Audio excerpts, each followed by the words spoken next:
Sometimes headlines will surprise you, right? This next one surely qualifies for that. Now, get a load of this. Now, young single men are flocking to the Orthodox Church after discovering the masculine Christian religion through this online influencing stuff, right? You've heard of them.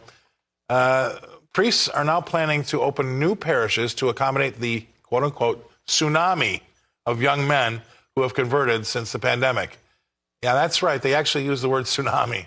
Now, a 2023 survey by the Orthodox Studies Institute of Orthodox Clergy in 20 parishes across 15 states found there had been an 80% increase in the number of converts to the Orthodox Church in 2022 compared with pre-pandemic levels in 2019.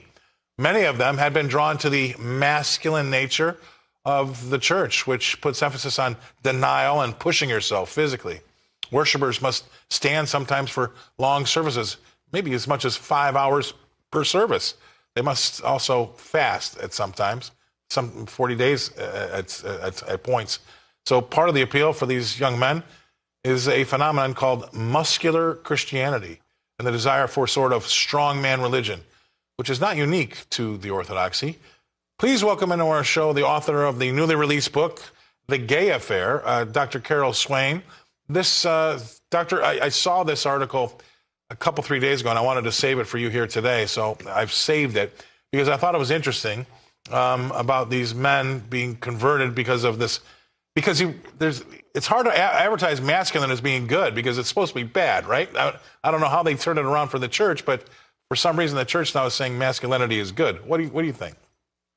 My theory is that these young men are looking for conservative women. They're looking for wives rather than playthings. Well, I mean, that absolutely could be the case. I mean, that's the place you'd go. And I do think that when the world gets crazier, people crave the old days and the old ways, and they find comfort in routine. I think there's probably a little bit of that here, too, because the world for the last 4 years has been pretty crazy. I would say so, but also when you look at the mainline Protestant churches, the ones that are progressive, they have been bleeding members for a number of years, and people have been flocking to the Bible-believing traditional churches that teach that the man should be the head of the household, that you cannot have two heads of a household. And they teach conservative, traditional principles on how to parent, how to live your life. And I think that that's part of the appeal, too. And most men, they don't know what to do with progressive women. They're afraid of them. And I think that with the traditional churches, they feel safer because the rules are there.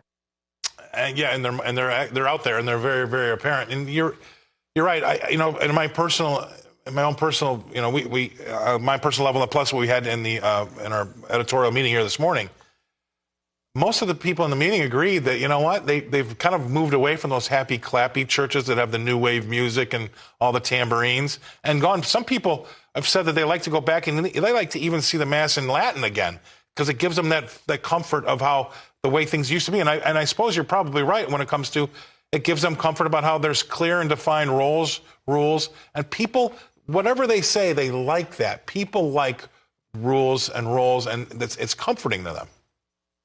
They do, and I go to a Southern Baptist church. We have a choir. We sang some of the traditional hymns, and there are young people in the choir, and there are young people that go to the traditional service when they can also go to the contemporary service and have a band, and it's stand up and whatever you want to do.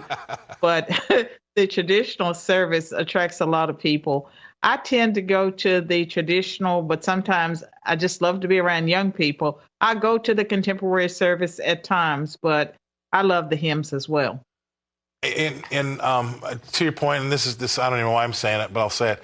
I find the hymns comforting as well. So, and I was writing the show this morning, listening to Jimmy Carter's memorial service, and they were singing a lot of the hymns I recognize as a kid, and it does make you feel good. Those are nice things. I can't disagree with anything you've said. So it's a good thing. I like to see these guys kind of moving towards the old traditional ways of things. And I think you're right. I think it's because the rules are plainly stated and they know how to act and how to behave, and maybe they'll find somebody that follows the rules with them. I appreciate you coming on. Thank you very much, Dr. Carol Swain. She's a political scientist and author. Remember her book,